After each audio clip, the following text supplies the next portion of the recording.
Hey, what's up guys, Josh here of Tech, and it looks like Huawei has launched yet another smartphone in the budget segment for 2020, the Y7p. We're going to be comparing this phone with one of the best entry-level smartphones for 2019, the Redmi Note 8. So without further delay, here's our comparison review, the Huawei Y7p versus the Xiaomi Redmi Note 8. Let's get right to it.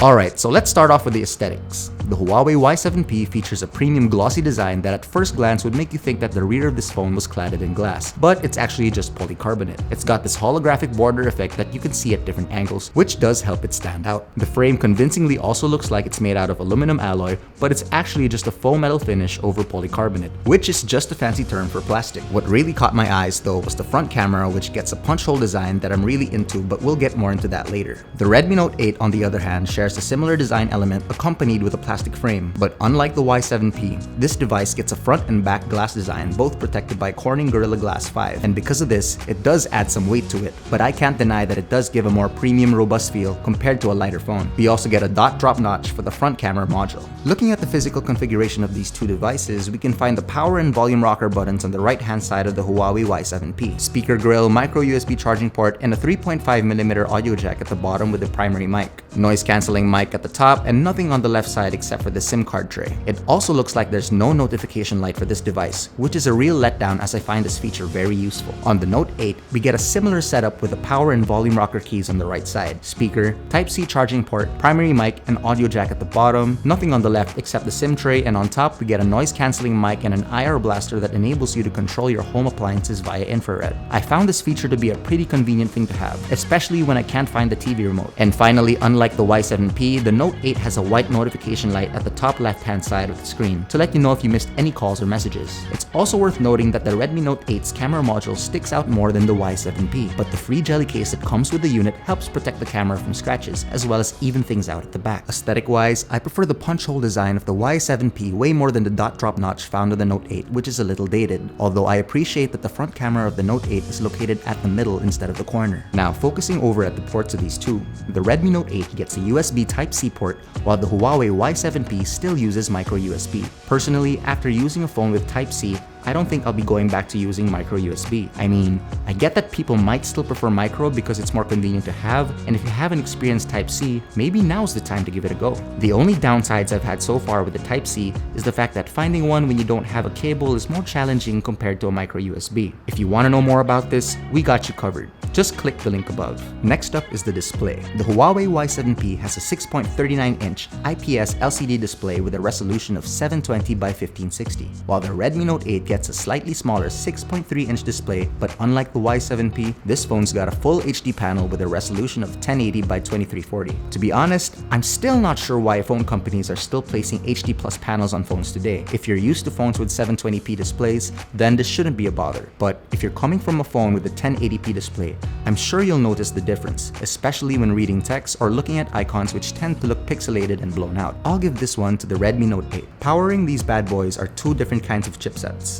The Huawei Y7p with a Kirin 710F, while the Redmi with a Snapdragon 665. Despite the slightly dated chipsets, in terms of day-to-day usage, the Kirin 710F does a great job given the fact that it has a slightly better clock speed of its big cores compared to the Snapdragon 665, which has a better clock speed of its smaller cores. Although the Kirin 710F is slightly better but not by much margin, it lacks Qualcomm's quick charging capabilities that the 665 has, if that's going to be a concern for you. When it comes to graphics rendering, the Kirin 710F still uses the Mali G51 MP4 GPU and is weaker compared to the Snapdragon 660. In any case, casual gaming shouldn't be a problem for both of these devices. Just don't expect to be able to play graphically intensive games like Asphalt on high. For multitasking and storage, the Y7p is currently only available in 4GB of RAM coupled with 64GB of storage, while the Redmi Note 8 gets a wide range of selections. We have 332, 464, 128, 664, up to as high as 6GB with 128GB of storage. Although the 6GB RAM variants are not available in the Philippines yet. For me,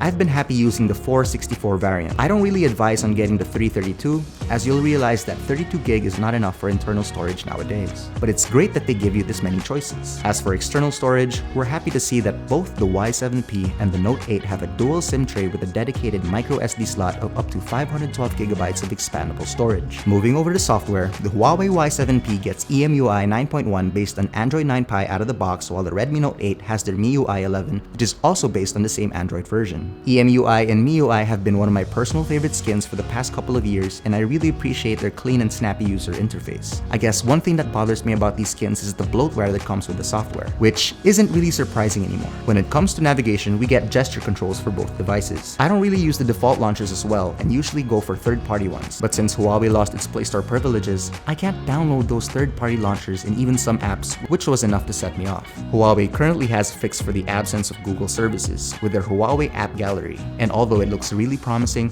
I'm sure most users will still be looking for the Google Play Store. I'm gonna have to give it to the Redmi Note 8 for this one, but really giving props to Huawei for all their efforts to stay in the game. Now let's talk camera. The Huawei Y7p has a triple camera setup. It's got a 48MP main shooter, an 8MP ultra-wide, and a 2MP depth sensor, while the Redmi Note 8 has a quad camera setup with a similar 48MP main sensor, an 8MP ultra-wide, a 2MP depth sensor, and a 2MP macro lens, which is the only sensor that the Y7p is missing. Quickly comparing them side by side, the Y7p captures pretty decent shots in well-lit places. It's also got a good AI feature that adjusts to whatever subject you're shooting. But looking closer at the images, the Redmi seems more detailed and defined. Shadows are more evident on the Note 8 compared to the Y7p and has better contrasting as well. It also helps that the Note 8 has a 1080p display, which makes things more crisp and clear, especially when you zoom in photos. Depending on what you shoot, images may be more flat on the Y7p, so I'm gonna have to give this one to the Note 8. When it comes to night mode though, the Y7p performs much better, giving less noise and more detail compared to the Note 8. Where the Y7p can't compete is the dedicated 2MP macro lens of the Redmi Note 8 that allows you to go as close as 2 centimeters from the subject, which gives surprisingly good results. If you're not into macro, then this shouldn't matter, but I can't lie though that it's a nice bonus feature to have when you do have the opportunity to take those close-up shots. When it comes to video, the Y7p can record 1080p up to 60fps, while the Note 8 can record 4K at 30fps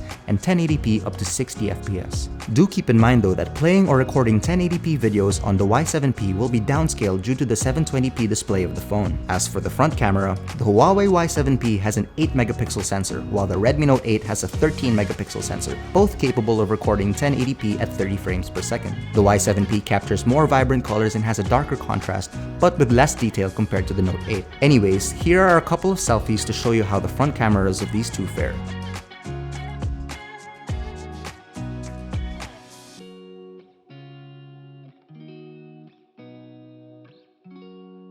When it comes to security, both the Huawei Y7p and the Redmi Note 8 have a rear-mounted fingerprint scanner, which are both reliable and responsive. But it seems like the rear fingerprint scanner of the Y7p performs slightly faster than the Note 8, registering your fingers significantly quicker. But in terms of day-to-day usage, I haven't encountered any issues with the Redmi. It's still quick at unlocking, just not as consistent as the Y7p. And if that's not your thing, both of these devices have face unlock that do a pretty great job at unlocking your phone as well. For battery, the Huawei Y7p can last up to 19 hours in our standard video loop test, while the Redmi Note 8 falls short with just 13. This is quite surprising given that these are both powered by a 4000 mAh battery, which takes about 2 hours to fully charge from 0%. Needless to say, these two devices can definitely power through the whole day on moderate usage, and you wouldn't need to worry about that charger you left at home if you started your day on a full charge. And when it comes down to price, the Huawei Y7p would run you about 9,990 pesos and is available in Aurora Blue and Midnight Black, while the Redmi Note 8's prices range from 7,990 pesos up to 9,990 pesos depending on the variant you choose, and is available in Neptune Blue, Moonlight White, and Space Black. At the end of the day, both of these devices are well-spec'd and really go toe-to-toe with each other performance-wise. The Y7p is undoubtedly a beautiful phone, but there are some key differences that you might want to consider before purchasing. If I had to pick between the two, I would go for the Redmi Note 8 because of the Type-C port, the 1080p display, Google services, and the IR blaster, which gives the phone a more premium touch to it. Throw in that competitive price point and you're looking at one heck of a deal. So what do you guys think? Do you like the Y7p more or the Redmi Note 8? Let us know in the comments below, and don't forget to like, subscribe, hit that bell icon, and be sure to visit yugatech.com for the latest tech news and reviews. This has been Josh, and I'll catch you guys later.